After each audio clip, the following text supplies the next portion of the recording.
Ikhlas boleh, bodoh jangan. Aku Bu Ija, guru honorer yang tengah mewujudkan mimpi. Pendidikan adalah kunci untuk mendobrak kemajuan bangsa. Sekolah adalah lahan untuk mewujudkannya. Guru ujung tombaknya. Namun, pendidikan yang seperti apa yang akan mengantarkan bangsa ini menjadi negara maju? Hampir 40 tahun aku menjadi guru. Aku belum menemukan jawabannya. Sementara pendidikan setidaknya terdiri dari 3 kasta. Walaupun sudah sistem zonasi. Sekolah swasta elit, tempat anak pejabat dan anak orang kaya menuntut ilmu. Sekolah negeri, sekolah yang difasilitasi oleh pemerintah. Sekolah swasta kecil, sekolah yang menampung anak-anak yang tidak diterima di sekolah negeri. Sebagian besar dari mereka berasal dari keluarga tidak mampu. Beberapa di antara mereka berguguran di tengah perjalanan karena tak mampu melunasi tunggakan. Sekolah swasta kecil juga banyak variannya. Ada yang gedungnya bangunan kokoh berlantai 3, ada yang seadanya. Gaji gurunya juga bervariasi. Ada yang sekian juta, ada yang ratusan ribu saja. Ada yang mendapat pesangon dan tunjangan hari tua di akhir pengabdiannya. Ada yang hanya mendapat 0 rupiah di akhir pengabdiannya. Keadaan seperti ini berlangsung terus-menerus dan menjadi pertanyaan bagiku semenjak guru muda. Apakah sistem pendidikan yang seperti ini sudah ideal? Di sekolah swasta kecil, PHK sepihak juga merupakan hal yang biasa, sehingga sudah menjadi rahasia umum. Guru harus pintar mengejar jam terbang di beberapa sekolah. Aku pun pernah mengajar di 4 SMK yang berbeda, dengan total gaji masih jauh di bawah UMR. Disinilah aku bertemu teman seperjuangan yang sering menggenggam lapar. Disinilah aku bertemu teman seperjuangan yang meregang nyawa di ujung lelah. Lara batin dan raga tak ada yang melihat, tak ada yang merasa. 20 tahun, 30 tahun, bahkan ada yang 40 tahun menjalankan tugas negara di sekolah swasta kecil. Tidak berarti apa-apa di mata pemerintah. Berbanding terbalik dengan wakil rakyat.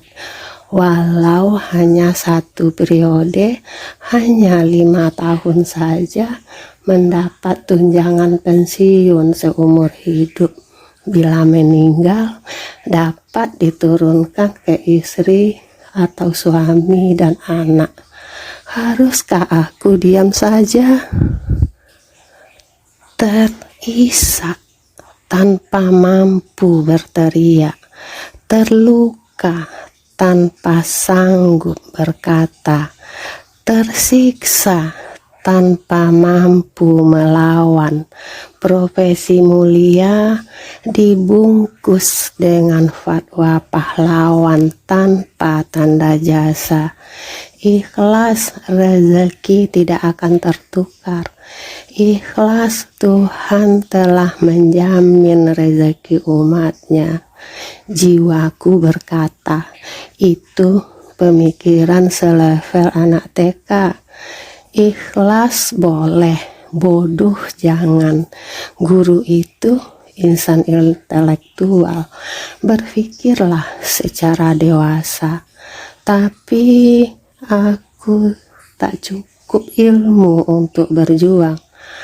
Aku tak cukup berani seperti Marsina. buruh perempuan yang berani menuntut keadilan, buruh perempuan yang berani menentang kebijakan perusahaan, nyawa taruhannya. Aku tak mau mati sia-sia. Aku cari cara melawan yang elegan, meniru cara berjuang beberapa pejuang kemerdekaan seperti Muhammad Hatta, Ki Hajar Dewantara, Tan Malaka, dan lain-lain, yaitu berjuang dengan menulis. Aku berusaha untuk bisa menulis, untuk menyampaikan pesan dan harapan agar guru mau berpikir bahwa luka derita seorang guru yang kurang beruntung sama dengan luka derita seluruh guru di Republik ini. Harusnya guru mau berpikir bahwa setiap anak adalah calon pribadi yang besar. Pendidikan bertanggung jawab mengantarkan si anak menjadi pribadi besar tanpa membedakan anak si kaya atau si miskin. Harusnya guru mampu membangun kesadaran bersama untuk melakukan tindakan nyata. Bila guru membangun kesadaran bersama, melakukan tindakan nyata, tidak harus menunggu uluran tangan pemerintah untuk mensejahterakan semua guru. Bila dibangun kesadaran bersama sesama guru dengan gerakan Rp1.000 saja setiap bulan, dapat mensejahterakan semua guru, dapat mengantarkan bangsa ini bebas dari kemiskinan dan kebodohan. Pemikiran inilah yang aku sampaikan dengan menulis dalam novel Lentera Putih. Melalui perjuangan yang panjang, tahun 2011 novel Lentera Putih diterbitkan oleh penerbit Gramata. Seraya menulis, aku berharap pemikiran Lentera Putih terbaca oleh orang hebat. Tentu orang hebat yang dapat mewujudkannya, orang hebat yang memiliki kekuatan dan faktor penggerak. Namun orang hebat tak kunjung aku temukan, dan cerita Lentera Putih terus berlanjut sehingga naskah Lentera Putih sudah menjadi Pancalentera. Untuk menghidupkan cita-cita Lentera Putih, Agustus 2020 novel Lentera Putih diabadikan menjadi YMLP, Yayasan Madani Lentera Putih. Agustus 2021 YMLP mencetak kembali 1000 eksemplar novel Lentera Putih yang hasil penjualannya untuk pembiayaan program YMLP.